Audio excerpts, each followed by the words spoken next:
The Beginning After the End. Volume 6. Capítulo 189. Dentro do cofre. Meus pensamentos voltaram à visão da forma de Sylvie mudando enquanto ela absorvia a mana do chifre de Uto. Fazia alguns dias desde aquela noite, mas sua mudança inexplicável de forma me preocupou. Meus dias foram agitados. Se eu não estava treinando, estava em uma reunião ou aconselhando Gideon com o projeto do trem ou aconselhando Virion sobre vários aspectos da guerra. Mesmo assim, meus pensamentos sempre voltavam ao que eu vi naquela noite. Sylvie não parecia sentir que havia algo errado, pelo contrário. Meu vínculo ficou totalmente apaixonado pelo chifre e pela mana que ele fornecia para ela. Depois daquela noite, ela me pediu um espaço privado para poder continuar absorvendo a mana do retentor sem interrupções. Eu não a vejo desde então. A única coisa que me conforta os traços calmos de seu estado mental que ela emitia através de nossa conexão. Meral Arthur. Eu me levantei na cadeira com a voz estridente, apenas para ver que todos na sala estavam olhando para mim. A grande mesa redonda que tinha substituído sua antecessora tinha as 3 lanças restantes além de mim e dos 5 membros do conselho, todos sentados em grandes cadeiras almofadadas. Juntando-se a nós hoje para a reunião emocionante e divertida, estava Gideon, que parecia estar totalmente concentrado em pegar alguma coisa em sua orelha esquerda. Ah, certo, eu estava em uma reunião. Você está se sentindo bem, General Arthur? Perguntou o Rei Glider, sua expressão misturada mais com irritação do que preocupação. Eu me mexi no meu lugar. Claro. A linha de visão do rei baixou para minha mão. Eu segui o seu olhar, apenas para perceber que a pena que eu tinha na mão tinha quebrado ao meio com o meu aperto. Limpando a garganta, eu enfrentei todos. Me desculpe. Fiquei perdido em meus pensamentos por um momento. Por favor, continue. Passamos ao tópico do chamado trem que você e o artífice Gideon estão desenvolvendo. Esperávamos que vocês dois fossem capazes de nos dar uma atualização de como está indo. Declarou a rainha Heralite, seu olhar alternando entre eu e Gideon, que estava sentado alguns assentos à minha esquerda. Gideon e eu discutimos no dia anterior sobre os detalhes finais do projeto. Estávamos prontos para avançar para a construção do veículo para garantir uma rota de suprimento rápida e segura da cidade de Blackben até o muro. Ah, sim. O artífice alisou um vinco em seu jaleco sujo. O navio, quero dizer, o trem será capaz de carregar pelo menos 20 vezes mais suprimentos do que utilizar esquadrões de carruagens como temos feito até agora. E quanto aos perigos em potencial ao atravessar de Blackben até o muro? Varey perguntou com um olhar curioso. Pelo que eu li, esse trem parece ter um caminho definido ao qual está limitado. Isso não tornaria mais fácil para os bandidos, ou mesmo os alacrianos, atacarem e cercarem. Concordo. Eu imagino que seja fácil destruir uma parte da pista em que o trem depende. Acrescentou Aya casualmente. Ambos ótimos pontos, generais. Gideon exclamou. Arthur, o general Arthur e eu também vimos essa armadilha e criamos uma solução. Oh! E qual seria essa solução? Virion perguntou com uma sobrancelha levantada. O artífice respondeu com um sorriso sarcástico. Colocar no subsolo, comandante. Houve um momento de silêncio em que a realeza e as lanças presentes refletiram sobre a solução antes que o rei Glider falasse com um tom áspero. O custo de fazer tudo isso seria muito grande, você não acha? Gideon soltou uma tosse e olhou para mim, seus olhos praticamente me implorando para assumir. Sendo o renomado artífice que ele era, Gideon teve a riqueza e influência para criar a maioria das invenções que ele queria, mas, na verdade, calculando o custo e o benefício de criar algo em uma escala tão grande como isso, era estranho para ele. Felizmente, Depois de ter lido numerosos livros sobre economia e de ter sido ensinado pessoalmente pelo astuto e engenhoso líder do conselho em meu mundo anterior, Marlorna, eu tive a resposta. Você está pensando da maneira errada, Rei Glider. Os custos iniciais podem parecer altos, mas esse projeto serve para potencialmente resolver 3 problemas ao mesmo tempo. Estou ouvindo. Ele respondeu com uma sobrancelha levantada enquanto todos se inclinavam um pouco mais perto. Respirei fundo e reuni meus pensamentos.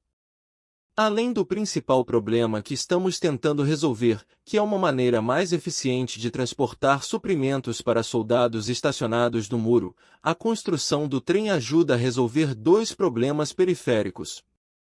Um é o custo prejudicialmente crescente de compras de bestas domesticadas de mana por conta do estado em que as clareiras das feras está atualmente, enquanto a outra é a crescente pobreza.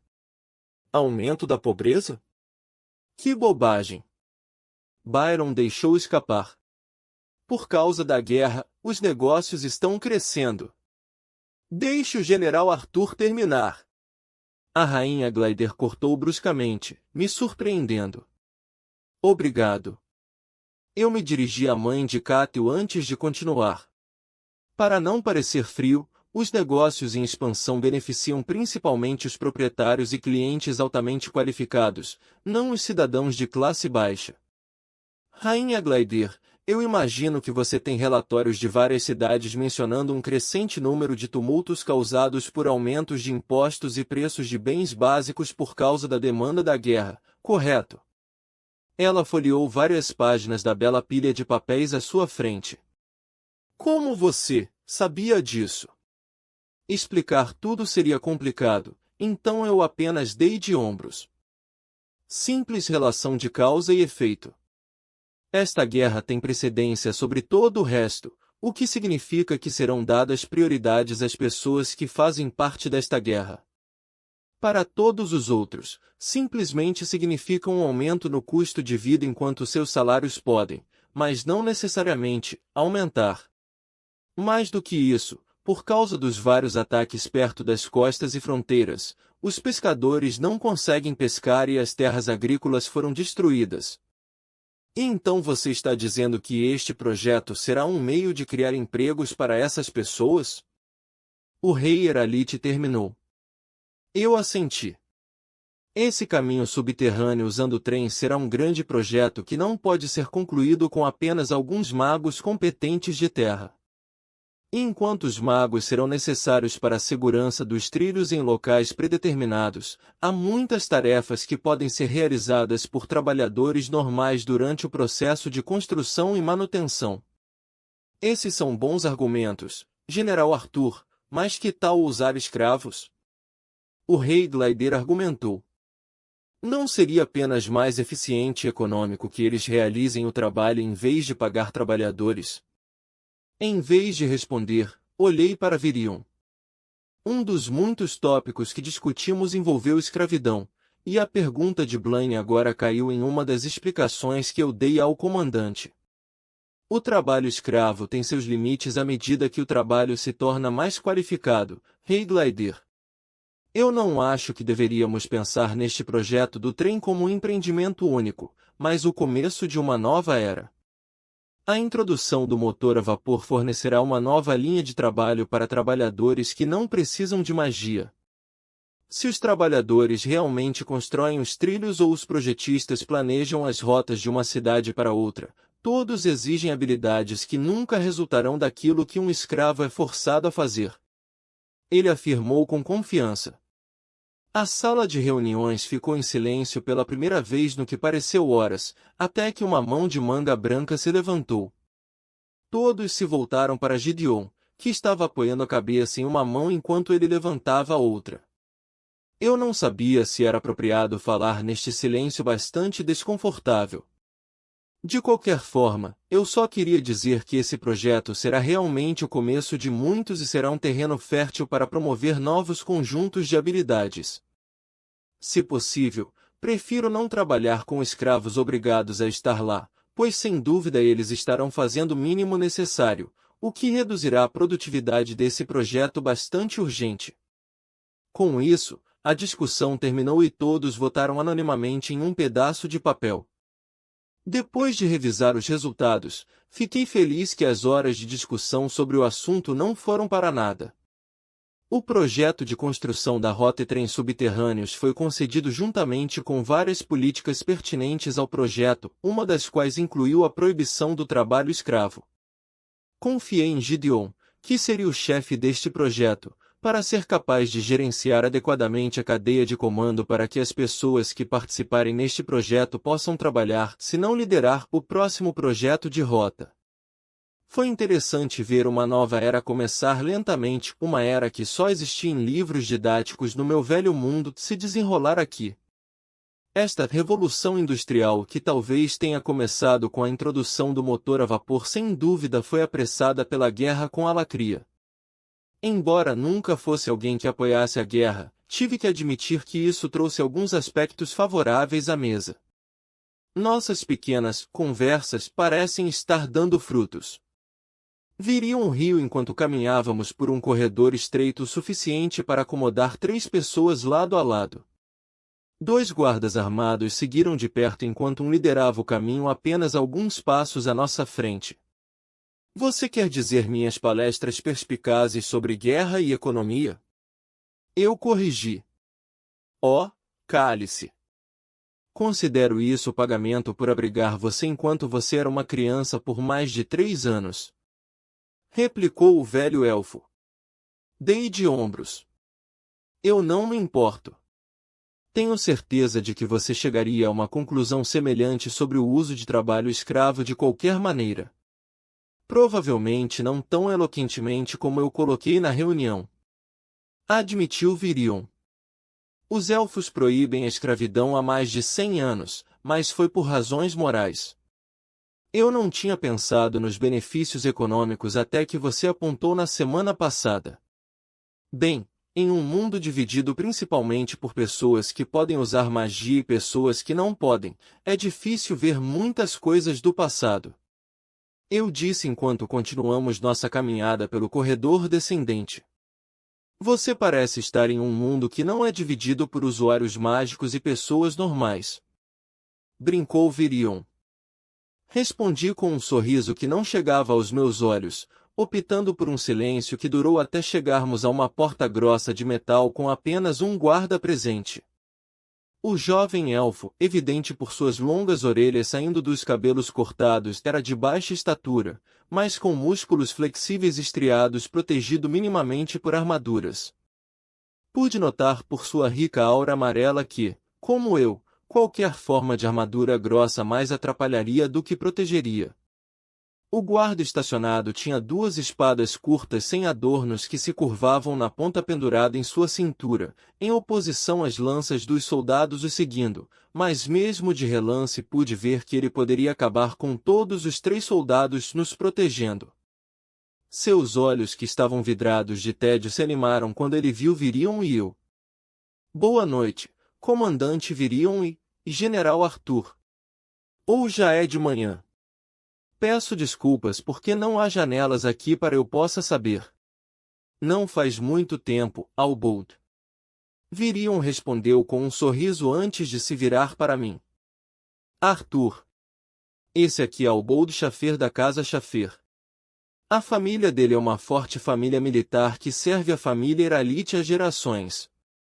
Albold, tenho certeza que você já ouviu falar de Arthur Levin.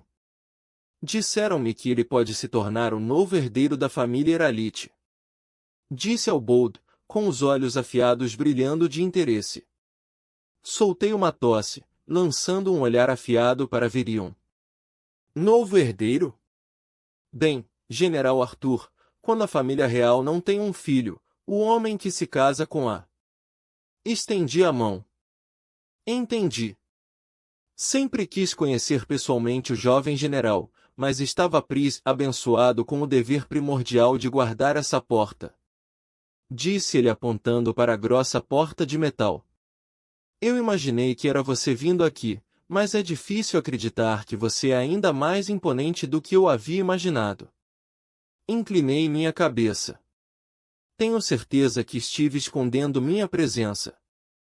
A família Schaffer é conhecida por seus sentidos bastante assustadores. Explicou Virion. O que ele está fazendo aqui, então? Eu perguntei, em relação ao elfo não muito mais velho que eu. Suas habilidades seriam mais adequadas para o campo, não? Albold estava nas clareiras da besta até que ele desafiou uma ordem direta de seu comandante. Virion suspirou.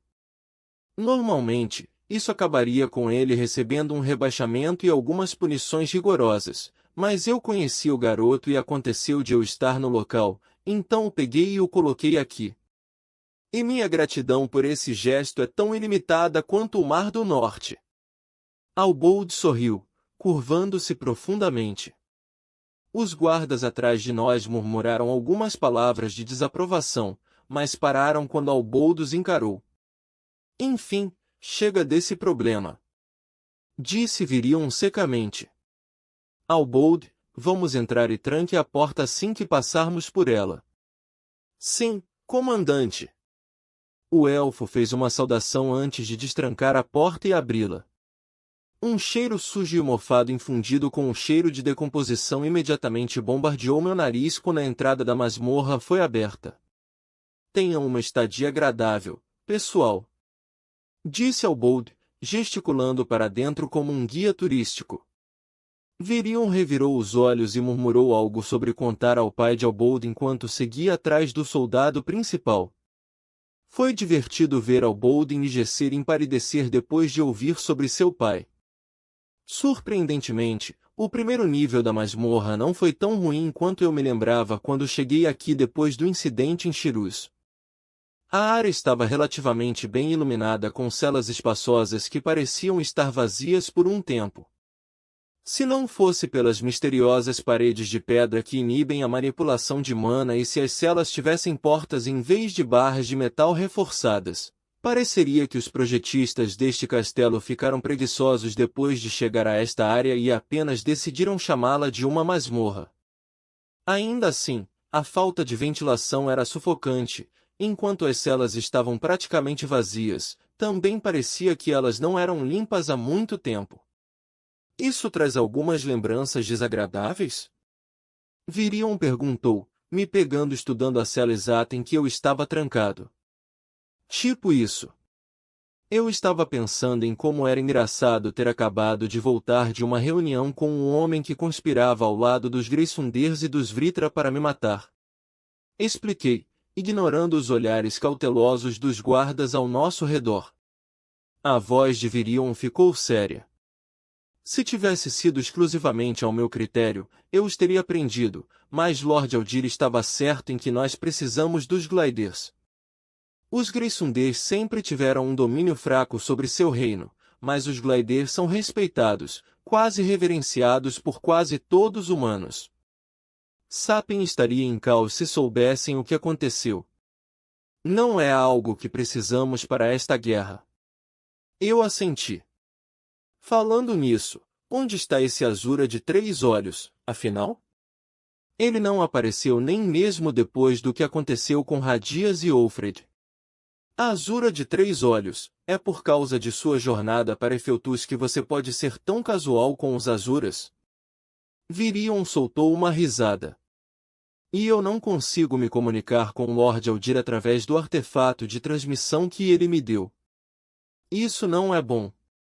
Suspirei quando comecei a caminhar novamente para o final da masmorra. Falaremos mais sobre isso mais tarde. Concordo. Virion respondeu solenemente, seguindo de perto. Chegamos ao final do andar, onde 2 celas haviam sido montadas para se tornar uma sala grande e espaçosa.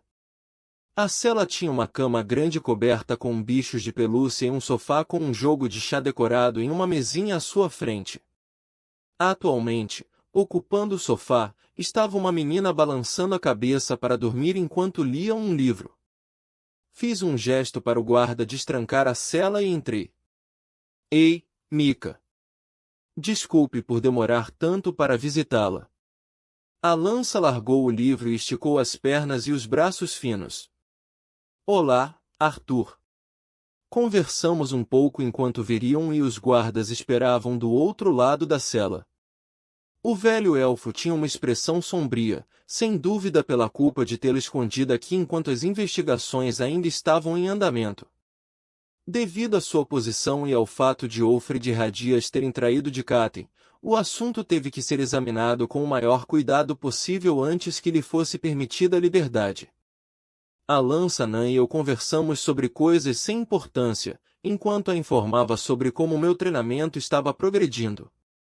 Ela tentou me dar algumas dicas sobre magia da gravidade, mas tive dificuldade em seguir suas explicações sem sentido.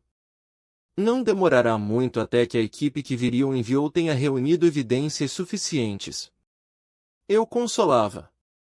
Mika me deu um sorriso. Mika sabe. Não se preocupe comigo e faça o que você tem que fazer. Mika não culpa ninguém senão aquele velho desgraçado, Radias. Bem, eu vou lhe dizer agora que a cela dele não é tão boa quanto a sua. Eu ri. Ela assentiu. Tire Mika daqui logo, ok? Ficar sozinha aqui sem poder usar magia é tão chato. Claro. Prometi, dando-lhe um abraço antes de sair da cela. Acenei mais uma vez antes de seguir Virion e os guardas até a porta enigmática no final do corredor. Pronto. Virion perguntou, sua expressão sombria. Vamos acabar com isso. Eu pensei que o fedor do primeiro nível da masmorra era ruim, mas o nível mais baixo era indutor de vômito. Eu podia sentir meu estômago revirar com o odor acre e metálico de produtos químicos e sangue. Suprimindo o desejo crescente de vomitar, segui Virion pelo lance escuro de escadas até chegarmos a uma pequena área que abrigava os criminosos mais hediondos. Fiquei surpreso por poder usar magia lá dentro, mas examinando as paredes e os cofres fechados da sala, eu tinha quase certeza de que o uso da magia se limitava apenas à pequena passagem entre as celas. Um homem musculoso, de avental ensanguentado, com um rosto coberto por uma máscara negra, nos cumprimentou junto com um homem magro, idoso, de costas curvadas e nariz empinado. Comandante. General. Estamos honrados em vê-lo aqui. O velho falou com uma voz irritante. Gentry. Virion cumprimentou de volta. Leve-nos para Radias primeiro. O ancião olhou para mim com incerteza, mas respondeu com um assobio. Ao seu comando. O ancião murmurou. Seguimos atrás do ancião quando ele praticamente deslizou para uma pequena cela à nossa esquerda e gesticulou com um arco. Aqui está o criminoso. Apesar de ser o cuidador de Elijah e basicamente sua figura paterna, eu tinha pouco carinho pelo traidor, mas até eu tinha dificuldade em dizer com confiança que ele merecia estar no estado em que estava agora. A cela estava escura e as sombras censuravam a maioria de seus ferimentos, mas eu podia dizer pelos cortes e manchas de sangue em seu corpo completamente nu que ele estava sendo constantemente torturado. Suas mãos que estavam amarradas na cadeira em que ele estava sentado estavam ensanguentadas nas pontas. Suas unhas foram arrancadas, notei com um estremecimento. Mais do que os ferimentos físicos, o que me deu arrepios foi a expressão vazia de Radias. Seus olhos estavam enevoados e um rastro de saliva desceu do canto de sua boca. Ah, o estado atual dele é causado pelos efeitos colaterais do meu interrogatório. Disse o homem idoso, percebendo meu olhar. Gentry é especialista em magia do vento e de som para criar alucinações para interrogatórios. Explicou Virion. Foi nessas ocasiões que pensei na verdadeira função da magia. Assim como a tecnologia, a magia poderia ser tão facilmente usada para destruir quanto poderia ser usado para criar algo bom. O traidor é forte. Acho que vai demorar um pouco mais para quebrá-lo. Afirmou Gentry amargamente. É imprescindível que possamos descobrir o que ele sabe. Respondeu Virion secamente, lançando um olhar desdenhoso para Radias antes de voltar para o velho. Agora, o que dizer do retentor? Assim. Ele é um espécime mais fascinante. Sua pele é muito grossa e mesmo com sua incapacidade de usar magia, é muito forte mentalmente também. Eu sinto que estamos perto para quebrá-lo embora. Mantê-lo no cofre pequeno, para que seu movimento seja limitado, o deixou louco. Disse o velho com alegria. Virion lançou um olhar de desaprovação para Gentry, mas não disse nada. Soltando uma tosse, Gentry fez um gesto para que o seu associado abrisse a abóbada grossa com runas inscritas em cada centímetro da caixa. Parecia mais como um caixão para uma criança. Por favor, tenha cuidado, comandante. General.